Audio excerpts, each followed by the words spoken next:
कपालेश्वर मंदिरात पूजेवरून गुरव यांच्यातील वाद पुन्हा ऐरणीवर आला।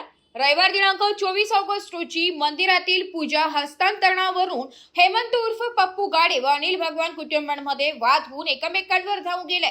या वादानंतर एकमेकांविरोधात पंचवटी पोलीस ठाण्यात तक्रार देण्यात आली आहे। दरम्यान या वादाचा व्हिडिओ सोशल मीडियावर व्हायरल झाला असून परिसरात वारंवार वाद होत असल्याने भाविकांकडून नाराजी व्यक्त केली जात आहे।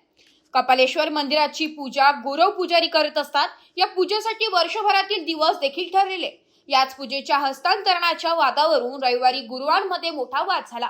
एकमेकांच्या अंगावर थेट धावून गेल्याने मंदिर परिसरात तणावाचं वातावरण निर्माण झाल्याने भाविकांमध्ये भीतीचे वातावरण निर्माण झाले होते। काही महिन्यांपूर्वी देखील गुरुवांमध्ये वाद झाल्याने प्रकरण न्यायालयात गेले असून हा वाद न्यायप्रविष्ट आहे। न्यायालयाने प्रतिवाद यांना दाव्याचा निकाल लागेपर्यंत तात्पुरत्यारित्या रूढी परंपरेनुसार ठरलेल्या कालावधीमध्ये व पाळ्यांचा पदभार देण्यामध्ये अडथळा व हरकत करू नये असे आदेश दिले होते। मात्र याबाबत पालन न झाल्याने रविवारी पुन्हा वाद झालाय। एबी न्यूज साठी प्रतिनिधी गणेश सदा फुलेसह पुरुषोत्तम कांडेकर, नाशिक।